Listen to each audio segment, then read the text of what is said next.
a exponer el síndrome urémico hemolítico. ¿Ya? Es una patología que hasta hace pocos años, de repente hace 25 años, aquí en Arequipa, yo como estudiante jamás lo había visto, ¿no? Y cuando hice mi especialidad en el Hospital del Niño, a mí pues ya no fue sorprendente conocer este síndrome.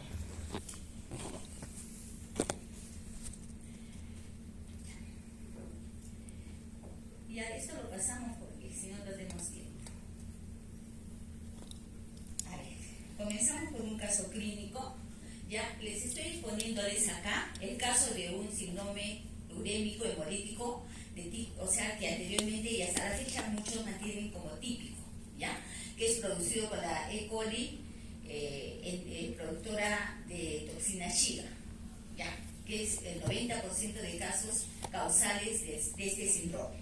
Entonces acá vemos, he puesto mal, disculpen, el síndrome urémico hemolítico se caracteriza por la triada anemia hemolítica microangiopática, no es inmune, trombocitopenia e insuficiencia renal aguda de inicio abrupto, ¿ya? Acá tenemos un niño, un lactante mayor de 2 años de edad, que consulta por un episodio de diarrea mucosanguinolenta, o sea, viene a ser el pródromo. Al quinto día es internado con la triada sintomática que ya les mencioné, o sea que tenía, como síntomas principales, palidez, ¿no? Que son los más precoces, disminución de la orina, del volumen de orina, y la trombocitopenia que a veces no se evidencia generalmente, ¿no? Como petequias, sangrados, generalmente no se da. Ya, son componentes, como se les mencionó, de este síndrome urémico hemolítico típico, ¿no? Requirió transfusiones de paquete globular, porque la anemia fue muy severa, y en este caso no hubo mucho compromiso de la función renal y tampoco de las plaquetas, ¿no? Que rápidamente se recuperó, ¿no? Y fue dado de alta. Y en el coprocultivo se encontró lo que les mencioné, coli productora de toxina Shiga, ¿no? De la más común, que es O157, H7 con toxina Shiga 2, ¿no? Que es la más agresiva. Ya, entonces vamos a comenzar. Tenemos acá las microangiopatías trombóticas, que agrupan a un determinado grupo de enfermedades que tienen como común lesión en el endotelio, ¿no? Y producción de microtrombos. La más prevalente en el niño es el síndrome urémico hemolítico, ¿no? Y poco frecuente es la púrpura trombocitopénica trombótica. Ya les mencioné la famosa triada, ¿no? En este grupo de enfermedades vamos a caracterizarnos por la anemia hemolítica microangiopática, que es de tipo mecánica, no autoinmune, la trombocitopenia, y vamos a tener un órgano blanco. En el caso de síndrome urémico hemolítico, el órgano blanco va a ser el riñón, pero todo el organismo es multisistémico porque todo el organismo es afecto. En el caso de la púrpura trombocitopénica, más afecto es el sistema nervioso central, ¿no? Entonces dice, este síndrome es poco frecuente, pero es una de las principales causas de una insuficiencia renal aguda, ¿no? En la infancia, principalmente en menores de 3 años. Creo que me equivoqué. Ya, acá está bien clarito para que no se olviden. Las microangiopatías trombóticas se caracterizan por trombocitopenia menor de 150.000 o un descenso de más del 25%, la anemia, que es de tipo mecánica, y que una anemia de tipo mecánica, o sea, cuando hay destrucción de glóbulos rojos, ¿qué es lo que va a subir primero? Va a bajar la aftoglobulina, ¿ya? Va a subir la deshidrogenasa láctica, y va a haber en lámina periférica los glóbulos rojos fraccionados que conocemos como eritrocitosis, ¿no? Y al final recién vamos a ver el descenso de la hemoglobina. Ya les dije que generalmente había órganos blancos, dentro de ellos los neurológicos que se van a caracterizar por confusión, convulsiones, ¿no? La afección renal, que vamos a ver el filtrado glomerular disminuido, la creatinina elevada, igual que la urea, ¿no? Y el gastrointestinal, que vamos a considerar a la diarrea, ¿no? De tipo generalmente con sangre, y va acompañada de fiebre, dolor abdominal, náuseas, vómitos.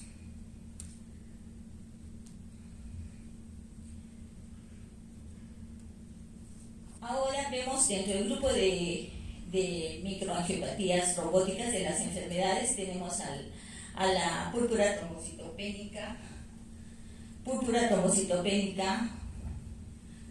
trombótica. ¿Por qué se va a caracterizar? Se va a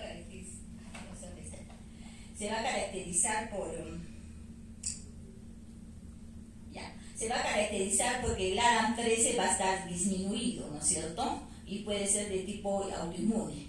Ya, eso nos caracteriza. También puede ser el síndrome de Hell que se da en las embarazadas, y en nuestro caso lo más importante, que es el síndrome urémico hemolítico, ¿no? Que los causales puede ser un Streptococcus pneumoniae, la famosa E. coli, productor de toxina Chiga o Sub, ¿no? Puede ser por los otros que ya vamos a ver en forma específica. Acá vemos, ¿no? Lo que les dije. Acá vemos, como les dije, es de una petición simultánea y de tipo abrupta de la anemia hemolítica microangiopática, trombocitopenia y la lesión renal aguda, ¿no? Como hemos mencionado anteriormente, pertenece al grupo de las microangiopatías, ¿no?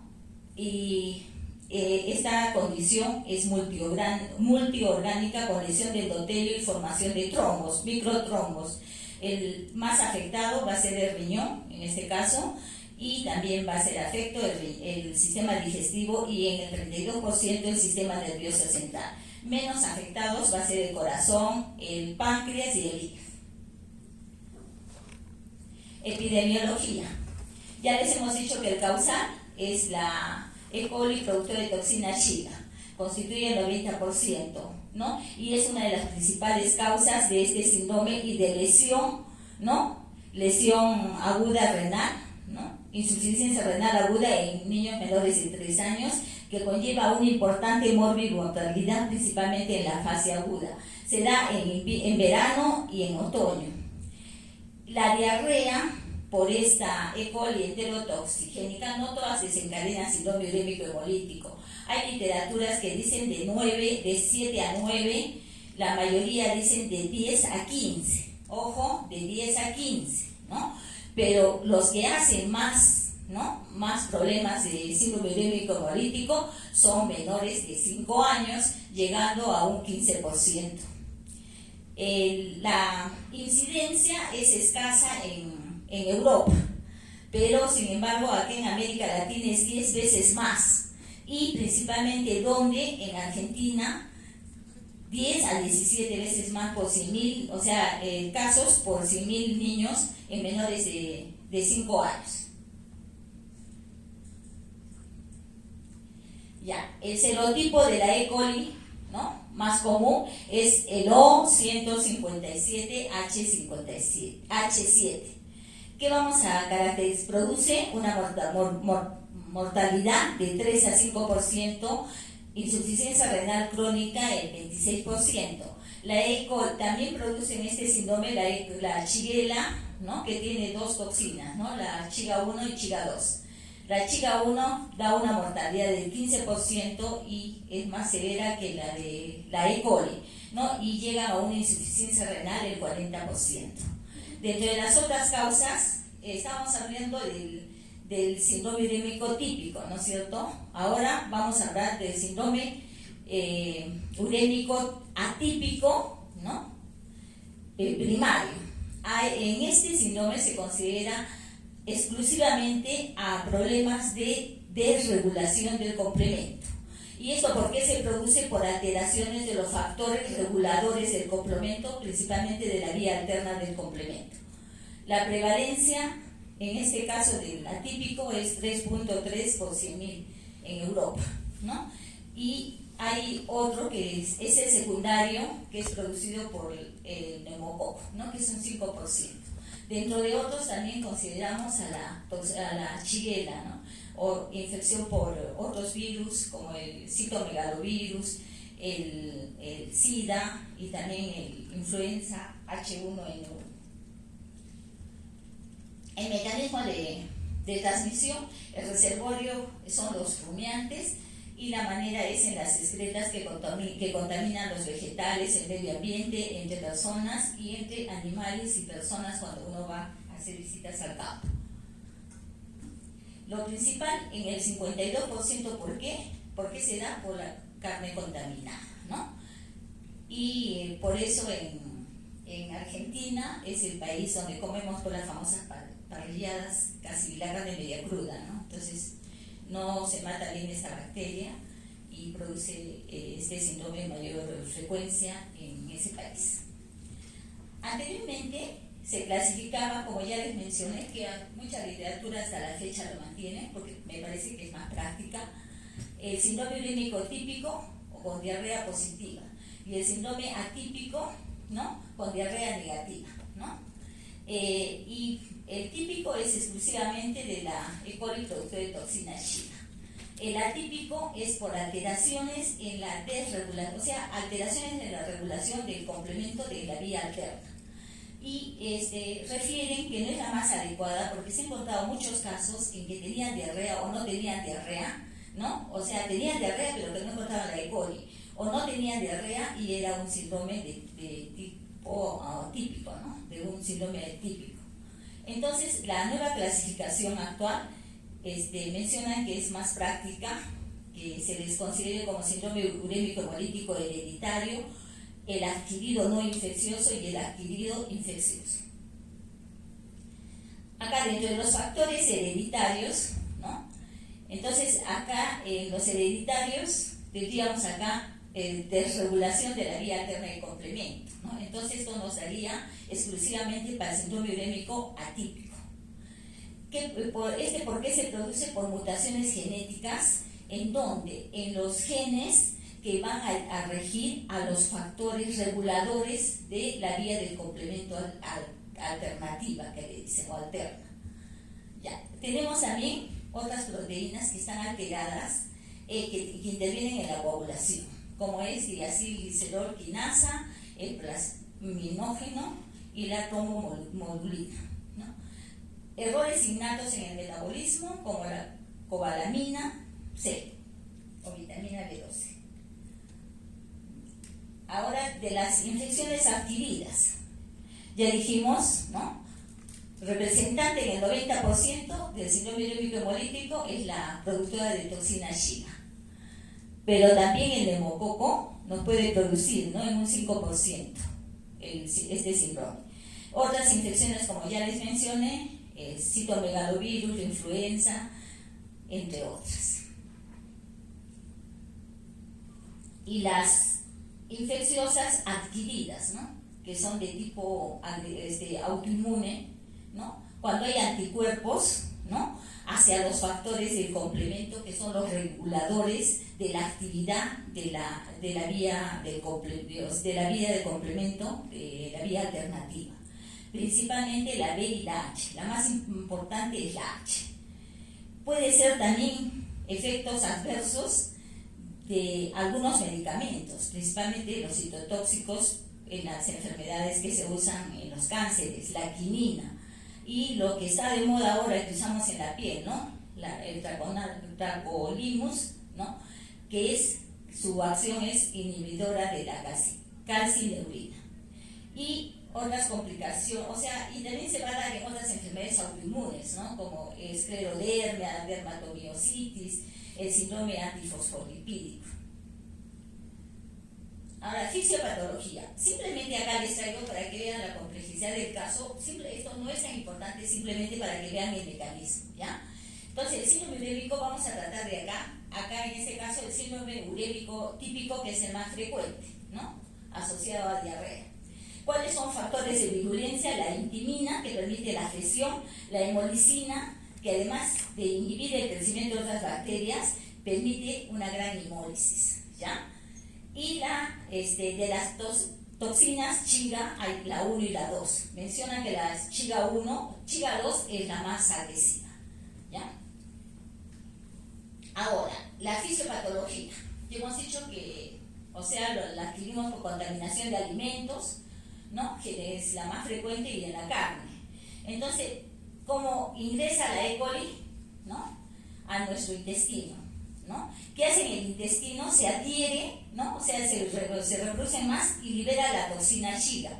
La toxina Chiga por el torrente sanguíneo va a los receptores receptores GB3, ¿ya? Que se encuentran en todos los órganos, pero el más rico refiere que es el riñón, ¿ya? Y la cantidad de receptores GB3 tanto de niños y adultos es igual, ¿ya? Entonces al recepcionar, ¿no?, se produce daño en el glomérulo, estamos hablando acá del riñón, ¿no? Y luego al lesionar el glomérulo vamos a tener, que van a producirse las famosas la inflamación, lesión del endotelio y por ende la adhesión de plaquetas, ¿no? Y van a producir un enmarañado y se produce pues daño de los eritrocitos, dándonos la anemia hemolítica microangiopática. También va a haber trombocitopenia, ¿no? Y además se produce una lesión en las células endoteliales de los túbulos renales, ¿no? Todo ello conlleva a una injuria renal aguda.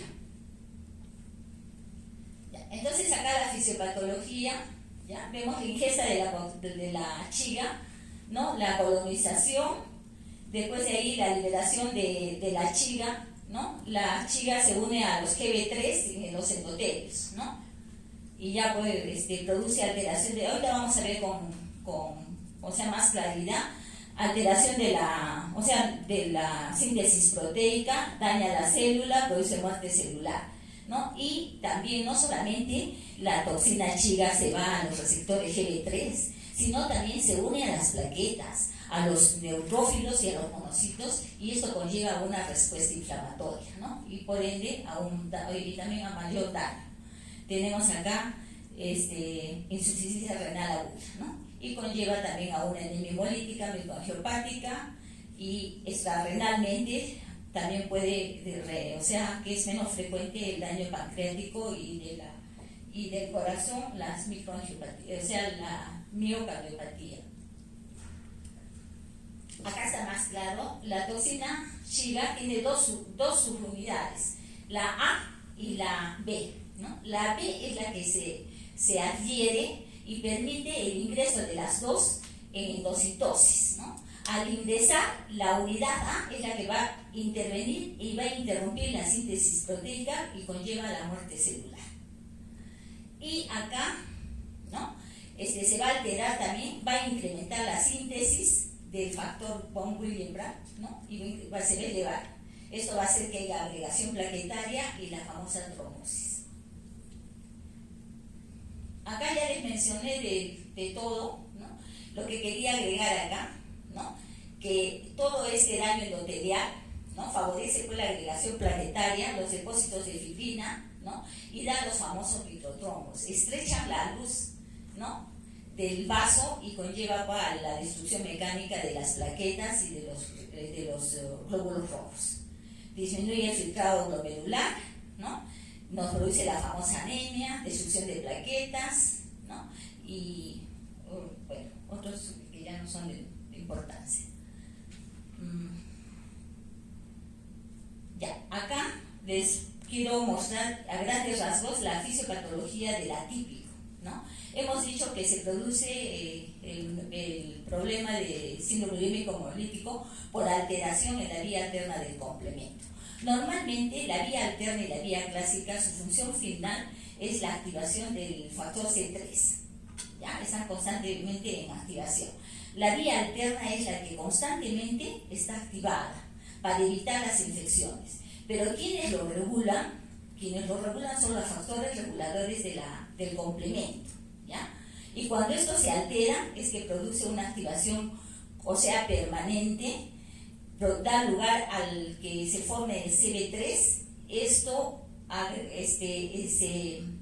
agarran y forman los complejos de ataque de membrana y producen lesión de la célula endotelial. Ya lo que les he mencionado, ¿no?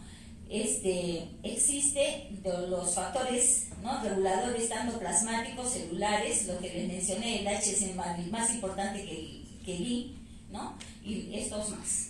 Y la trombomodulina, que tiene que ver también. ¿Qué pasa, no? ¿Por qué se alteran estos factores reguladores? Por dos mecanismos, ¿no? Porque hay mutación de los genes de estos factores, ¿no?, de tipo genético, ¿no? Y ya el mecanismo que les he explicado, o porque también hay daño de esta célula, de estos factores, ¿no?, por tipo generalmente desencadenado por procesos inflamatorios, de estrés o enfermedades inmunológicas. Ahora vamos a mencionar el síndrome atípico. El atípico es poco frecuente. Ya hemos dicho que en Europa la incidencia es mayor que acá, pero tampoco no es mucha. Entonces se produce una desregulación de las proteínas del complemento, ¿no?, de la vía alterna del complemento. ¿En qué proteínas? En los factores H1, H y el I, principalmente, ¿no? ¿Y cuáles son los activadores potentes? Ya lo que les mencioné, no solamente lo genético, ¿no?, sino los factores potentes que pueden desencadenar también alteraciones en estos reguladores son procesos infecciosos, inmunológicos, ¿no?, y el estrés, el oncológico y hipertensión. El 24% también pueden tener un síndrome diarreico. Por eso le refieren de que no es tan, atípica, que decían sin diarrea, ¿no? Y acá en algunos casos puede haber como pródromos, un síndrome diarreico. Este síndrome urémico hemolítico atípico por desregulación de la vía alterna del complemento da un cuadro severo de evolución tórpida y recurrente, ¿ya? Y las cifras de complemento C3, C4 en un 80%, si las usamos, pueden estar normales, y eso no nos dice que no es este síndrome. Y hay un antecedente fuerte de un 30% en que hay antecedente familiar de este síndrome. Generalmente, cuando es genético, puede presentar 1 hasta 3 veces el síndrome.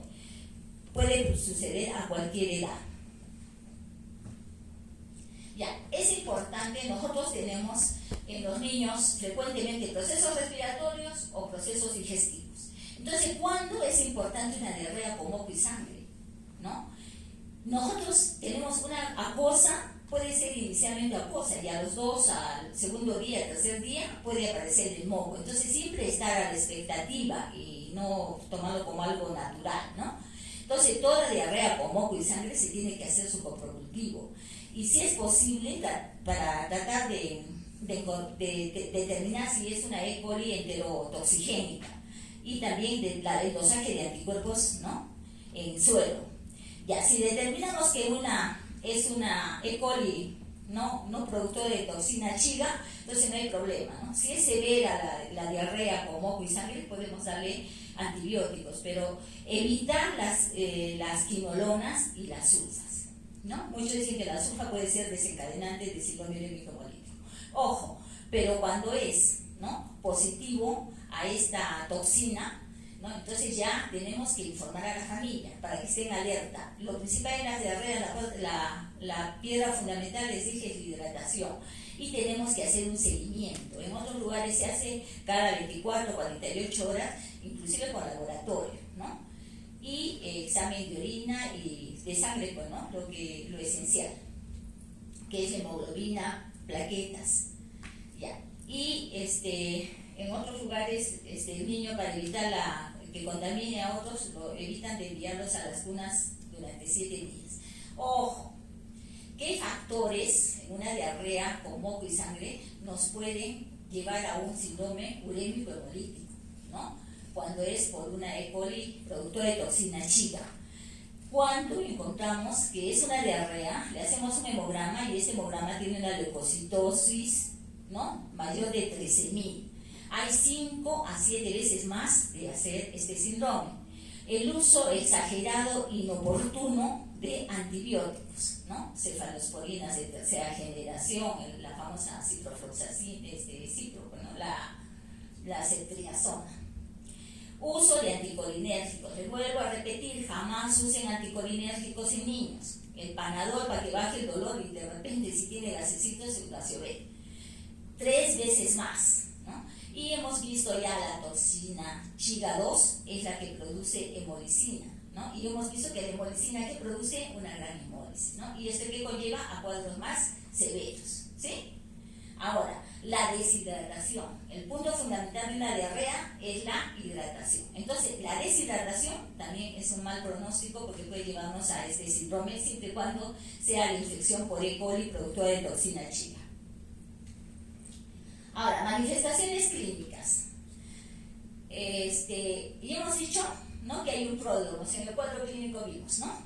Ya, es una diarrea. La diarrea generalmente está acompañada, ustedes ya saben, de dolores cuando es disentérica con mayor razón, dolores abdominales a veces un poquito fuertes, fiebre, ¿no?, como síntoma general, malestar general, náuseas y vómitos, ¿no? Esto sucede unos 3 o 4 días, ¿no? Mayor severidad, algunos casos puede haber intususección, perforación, que no es lo más frecuente.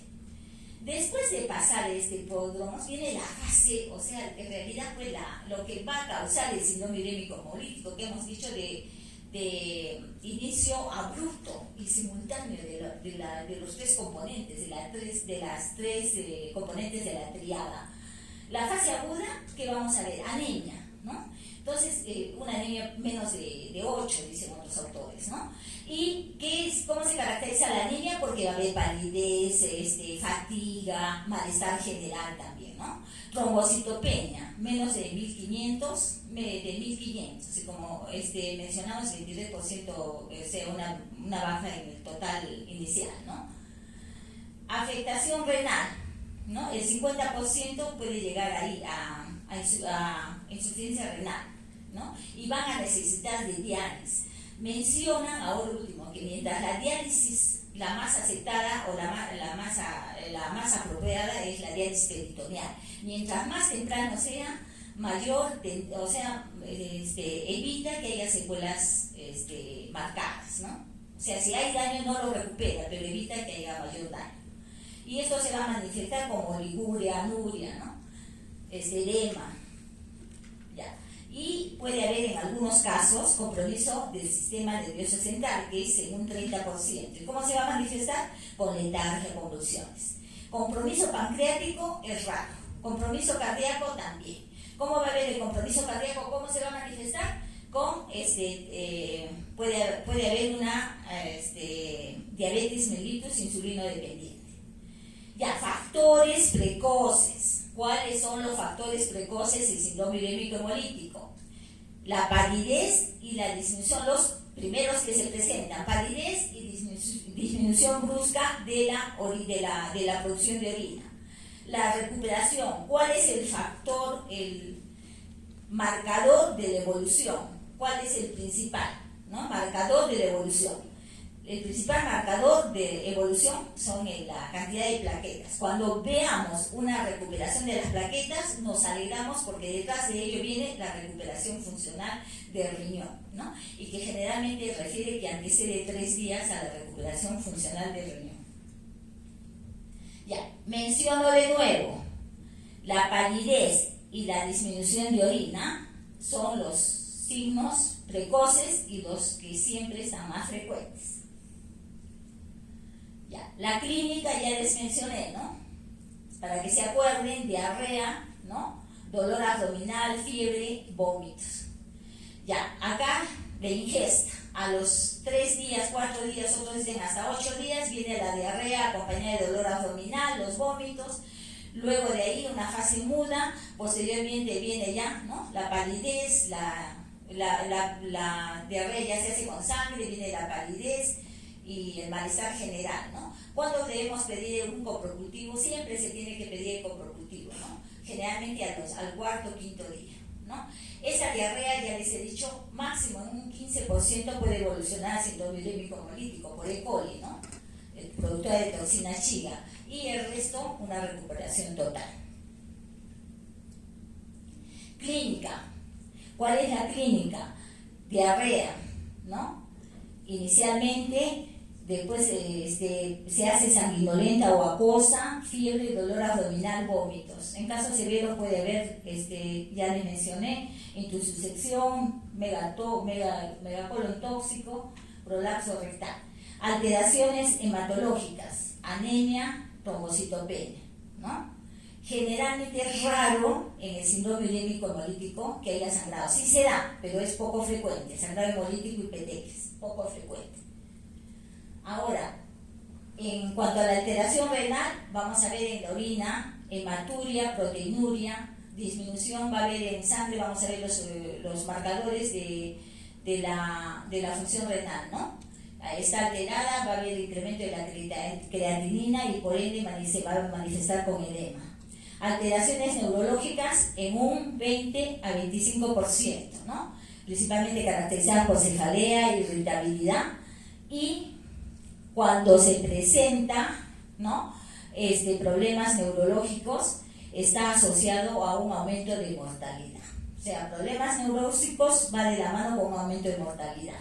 Alteraciones cardíacas, lo principal es una miocarditis, ¿no? Raro de isquemia, pero puede haber hasta infarto. Y en pancreático ya hemos dicho, intolerancia a la glucosa, puede producir una diabetes insulino dependiente.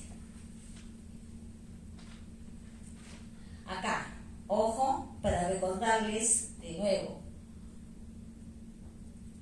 trombocitopenia, menor de 150.000 o que haya un descenso mayor del 25-23%, otros autores. La hemólisis, ¿no? Ya, en cuanto hay hemólisis, ¿no? ¿Qué vamos a ver? Vamos a ver que la deshidrogenasa láctica se eleva, que hay un descenso de lactoglobina, en lámina perigélica va a haber esquistocitosis, y después de muchos, o sea, un día, horas después de ello, recién va a bajar la hemoglobina. Síntomas neurológicos, ya les mencionamos: irritabilidad, confusión, afectación renal, la urea elevada, el descenso de la función renal, alteraciones urinarias que ya mencionamos, y la afectación gastrointestinal que ya les he repetido varias veces. Ahora, en el diagnóstico, ya hemos dicho que vamos a tener anemia hemolítica microangiopática, lesión renal aguda y trombocitopenia, para lo cual tenemos que pedir un hemograma completo. Ahí viene pues la hemoglobina, las plaquetas, reticulocitos para ver la hemólisis, ¿no? Fluorotis de sangre periférica para ver la deformidad de los glóbulos rojos, lactoglobina que se da, ¿no? Y la deshidrogenasa láctica, que todo esto conlleva a decirnos que hay una hemólisis. Función renal, exámenes de orina, es importante el coprobutivo y la detección de la toxina chiga en heces, ¿no? En heces, o determinar los títulos de los anticuerpos de la toxina chiga en el suelo. Ahora, la anemia hemolítica microangiopática. La anemia hemolítica, ya hemos dicho, la hemoglobina va a estar menos de 8, el test de Coombs, ojo, si no es una anemia autoinmune, vamos a tener entonces un Coombs negativo. El frotis vamos a tener esquistocitosis en el 10%. Va a haber descenso de la lactoglobina, hiperbilirubinemia, predominio de la directa porque es hemólisis. Como hay pérdida baja de hemoglobina, los reticulocitos se van a disparar, ¿no? Y como hay destrucción celular, va a haber un gran aumento de la deshidrogenasa láctica. La trombocitopenia depende de la gravedad, ¿no? Ya hemos dicho, o sea que para que dé manifestaciones refieren que debe ser menos de 50.000, otros de 40.000. Generalmente no hay sangrado, pero hay casos que sí puede haber. Ojo, el tiempo de coagulación es normal, no se altera. La lesión renal, ¿no? va a darnos la proteinuria, hematuria y los azogados elevados en sangre. Ya. Entonces acá lo que les quiero recalcar, no es necesario tener pues una hemoglobina baja para que digamos que no estamos iniciando un síndrome urémico hemolítico. Hemos visto con estos componentes de la deshidrogenasa láctica, actoglobina y esquistocitosis ya son indicios de que es un síndrome urémico hemolítico. Si hay consumo de plaquetas, disminución en un 50% o hay aumento de las inmaduras en un 3%. Y también cuando hay hematuria o proteinuria sin estar alterada todavía la creatinina. Estos son los esquistocitos, que son fracciones de glóbulos rojos en casquete, menciona. Es importante para la determinación el coprocultivo, para determinar, se hace un cultivo de McConkey con sorbitol. Entonces la E. coli, producto de toxina Chiga, no acciona en estas colonias, entonces aparecen como unas colonias blanquecinas. Y hace la prueba, además del cultivo y la determinación de la toxina Chiga, ver los anticuerpos en sangre, ¿no? Acá, para mencionar desde el punto de vista histopatológico, ¿no? Vamos a tener el problema a nivel glomerular, principalmente en las arterias y en los capilares, y va a haber también una necrosis cortical, pero de tipo parchada. Acá ya les mencioné que es importante para el diagnóstico, no solamente pues, la clínica, sino también los análisis, ¿no? Que ya se mencionó.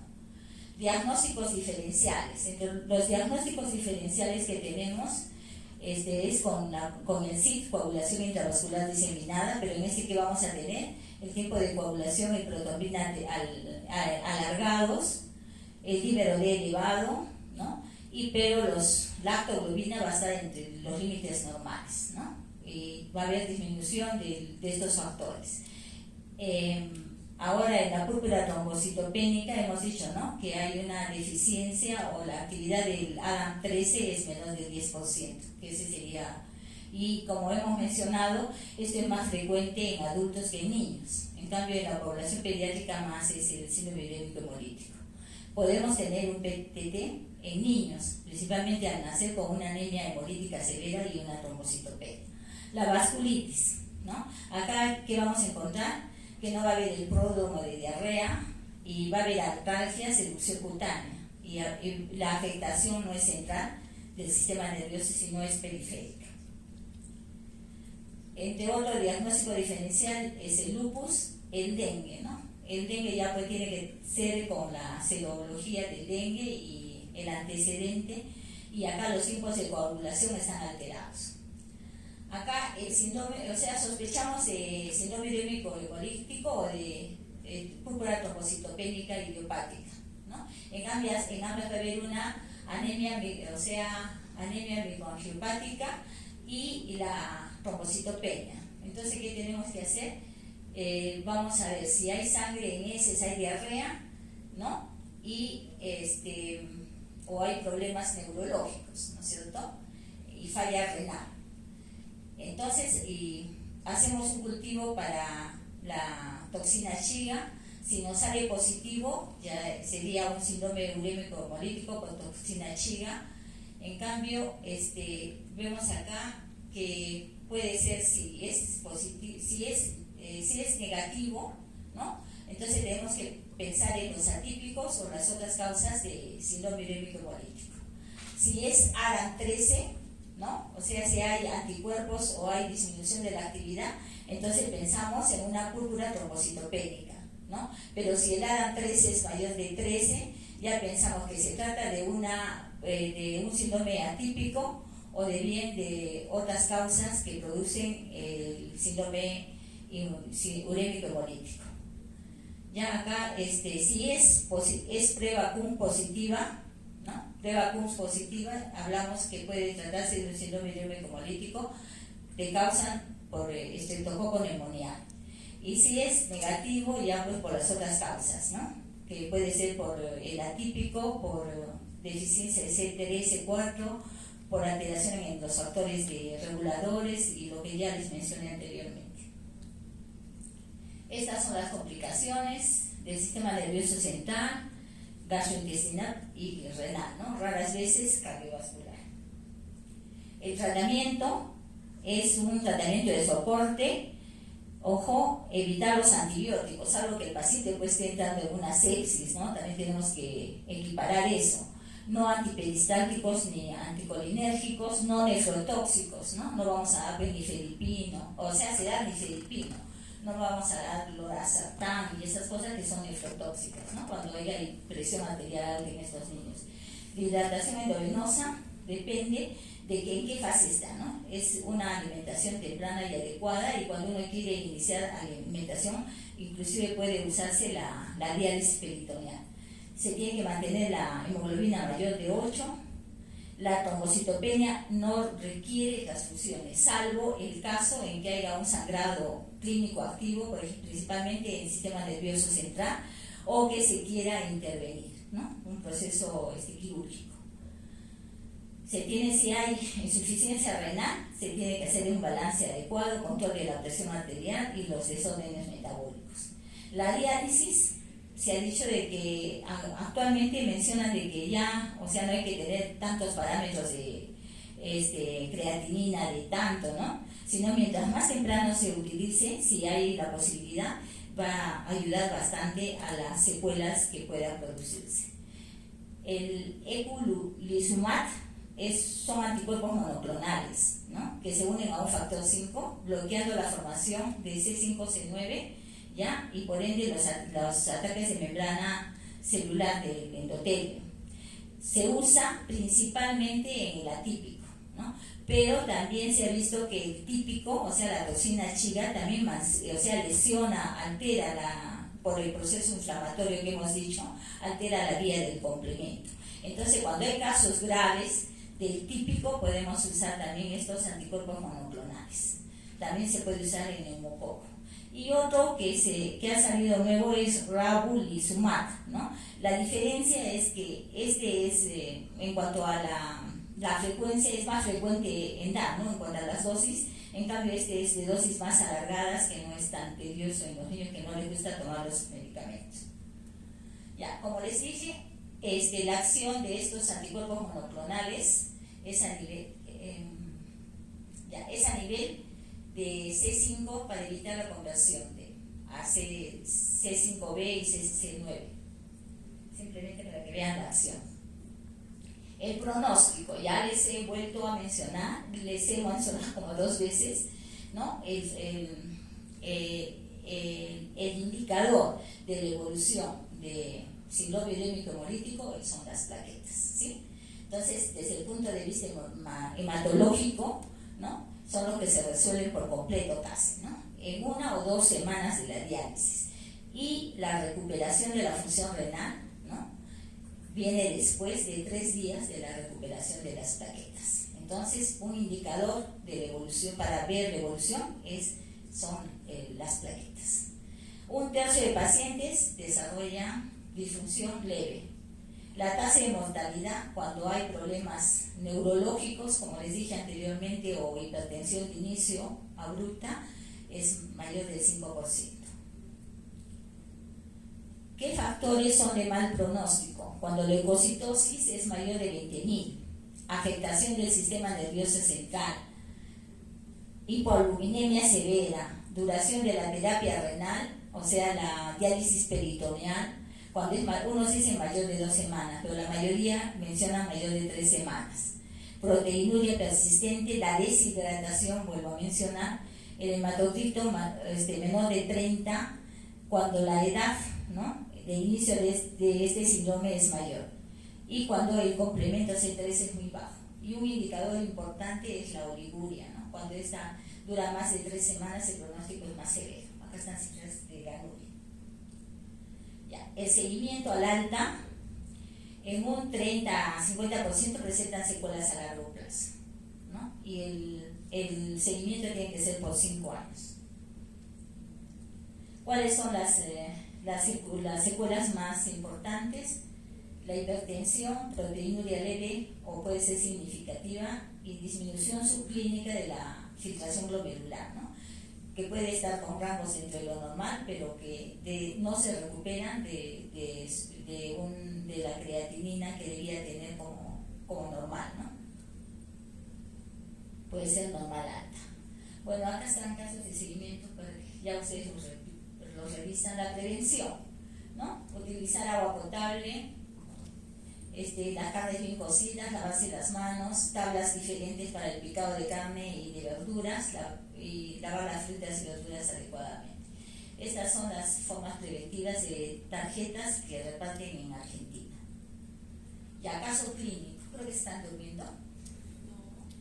Ya, ahora vamos a ver caso clínico, pero ya hemos hablado del típico, ¿no es cierto? Ahora vamos a hablar para que tengan, es poco frecuente, pero que vean la importancia del caso clínico atípico, del síndrome bulímico atípico, ¿no? Vamos a ver este caso. Es un paciente de 18 meses de edad, sin antecedentes personales de importancia. Edad, inicia a los 9 meses. Los síntomas como un proceso respiratorio alto, rinorrea, fiebre productiva, ¿no? Y le dan amoxicilina, dextrometorfano, loratadina. No hubo mejoría. Y se le agrega diarrea, astenia, dinamia, ¿no? Un poco más marcado, anorexia, hipoactividad y palidez generalizada. Entonces lo mandan a un hospital de primer nivel, ¿no? En dicho hospital lo encuentran somnoliento, datos de bajo gasto, edema generalizado. Le aplican cristaloides y dobutamina. Le dosan creatinina, está en 4.9, la urea en 268, ¿no? Y lo ponen con el diagnóstico de insuficiencia renal aguda y hipertensión arterial, ¿no? Tratamiento diálisis peritoneal. En la evolución hace pancitopenia, ¿no? Con una hemoglobina de 4.2, leucocitos de 4.660, plaquetas de 24.000, ¿no? Y es dado de alta. Le hicieron diálisis peritoneal como tratamiento. Luego le envían al tercer nivel, ¿no? Por esta pancitopenia, ¿no? Lo llevan al tercer nivel para que se llegue a un diagnóstico más, ya que se determine qué diagnóstico es. Le hacen, por la pancitopenia, le hacen un aspirado de médula ósea y no encuentran alteraciones. Por los problemas que presentaba, le pusieron 6 transfusiones de hemoderivados, recuperando la función renal y le dan de alta. A los 18 meses de edad, otra vez presenta otro cuadro, o sea, hay recurrencia, ¿no?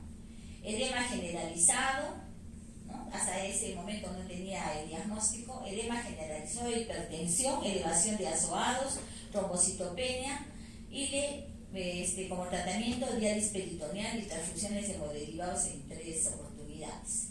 Lo mandan al cuarto nivel para determinar el diagnóstico. Al examen lo encuentran con una palidez generalizada, irritabilidad, ¿no? Hipertensión persistente, había sobrecarga hídrica con repercusión ya cardiopulmonar, ¿no? Y estaba en anasarca. Al laboratorio ya la hemoglobina ya no era 4 sino 3.9, había una plaquetopenia de 120, ¿no? Con una gran reticulocitosis, la prueba de Coombs negativa, actoglobinas bien bajas, ¿no? Había creatinina sérica de 3.49, que no era tan alta, el potasio alto, había una acidosis metabólica, y en fluorescencia de sangre periférica había esclerocitosis, ¿no? En orina había eritrocitos incontables, proteinuria en rangos nefróticos.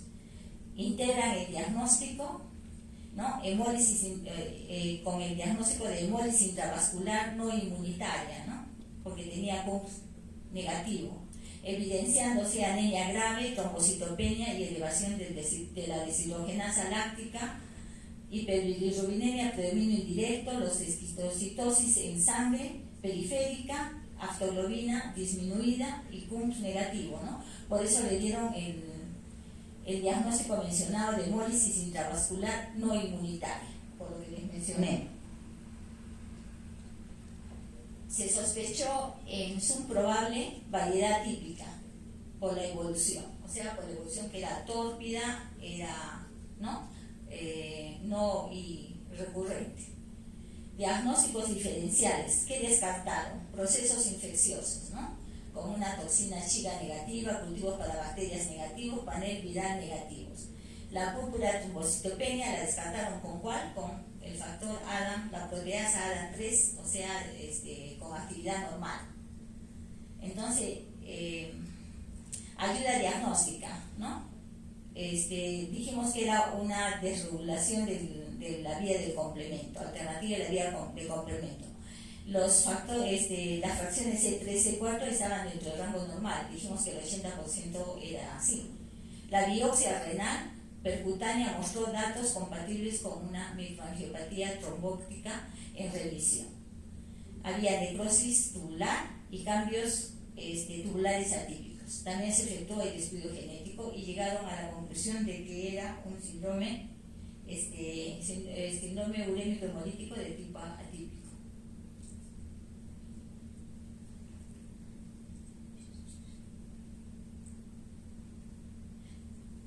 Tratamiento.